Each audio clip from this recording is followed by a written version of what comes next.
Hi guys, welcome back to my channel. Today we are back in Bellems Kitchen, of course, and we are doing another keto dish. Today we're making spaghetti meatballs, and instead of using spaghetti, I will be using zucchini, also known as courgettes. If you guys are new to my channel, then welcome. My name is Belle. If you're not subscribed already, please make sure you click that subscribe button so you don't actually miss out on any of my uploads.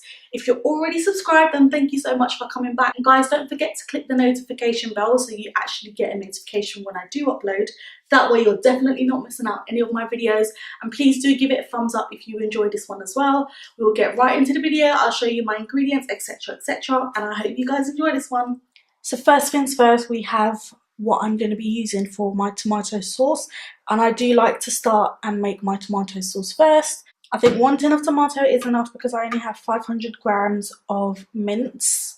I've got basil, which I'm going to be adding. You can choose fresh basil too, but I've already got a full tub of seasoning, so I'm going to be using some basil seasoning, some oregano seasoning, garlic seasoning. I do love me some garlic, and I do have some gravy beef pot here. This is a bit of a cheat, but again, I do want just a bit of extra flavour in my tomato sauce. I'm using a beef pot here. I do like to let my mince sit out, so as you can see, I already have my mince out, and again, this is only 15% fat.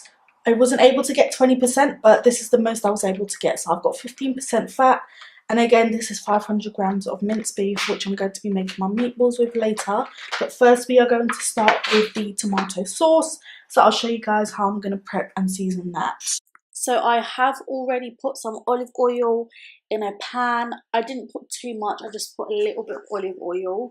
Some people prefer not to do this, but again, I prefer it, and because it's a keto dish, obviously I'm trying to get my fats in there. So I'm just seasoning, and I'm showing you guys how much I'm putting in. I am pretty generous with my seasoning because I do like a lot of flavour with my dishes, as I already mentioned. But again, just do it to your preference. If you prefer less seasoning, then put less. If you prefer more, then of course by all means put more. I did add just a tad bit of thyme seasoning after this. I just wanted just a little bit of that in. I do like putting thyme seasonings in my tomato dishes.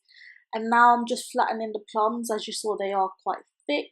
I prefer to flatten them down as much as I can before the tomato dish actually starts cooking. It's just my preference, but do as you please. So this did take a bit of time because there were some really thick pieces in there. But it worked out in the end, and I just let that sit for a little bit before putting a lid on there. There you go. And now I'm just prepping my beef. Now, like I mentioned earlier, I do like to let my beef sit out for a little bit. I don't like cooking my beef stone cold. In fact, any meat, I would recommend not to cook your meat stone cold because it can be quite dry on the inside. Obviously, you want your beef, your meat, whatever meat you're using, when you bite into it, you don't want it to be dry. You want it to be moist. I'm sure you guys know what I'm talking about, but yeah.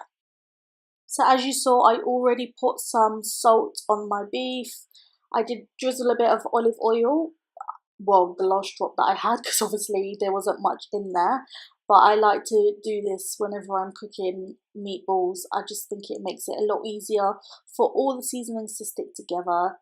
And again, it makes it easier when you're rolling them with your hands into balls. So I put some garlic seasoning there, as you saw, some oregano. I briefly used roughly the same things that I used in the beef, but in this one I did add some paprika seasoning and some cayenne pepper just for a little bit of spice. I'm not a big fan of spicy food, but I do like a little bit of a kick, so I did decide to add some cayenne pepper in there.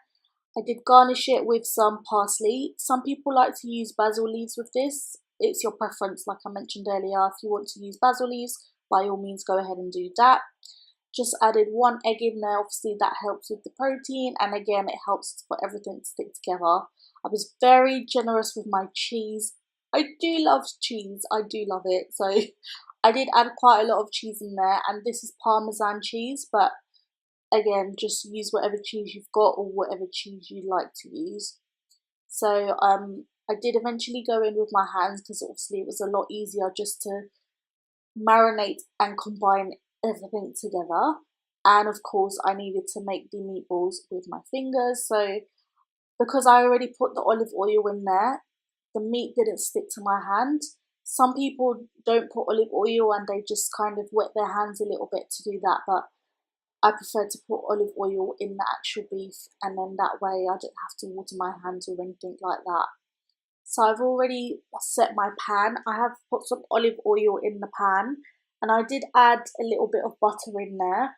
I do like cooking my meat with butter. I just think, again, it does add just a different type of flavour. But again, if you prefer just to use olive oil or oil, then go ahead and do that.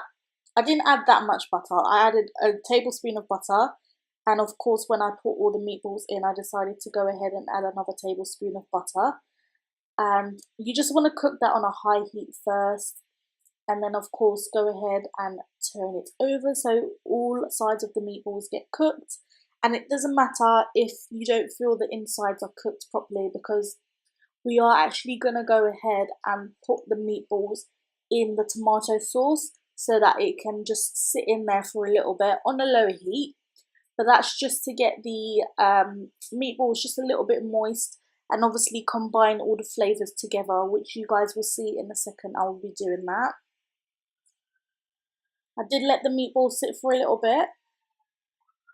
So as I mentioned earlier, just checking up on the tomato sauce, and I am putting my meatballs in there. I did add a little bit more seasoning to my tomato sauce. I added a bit more basil leaves and oregano, and I added like a quarter of Maggi cube.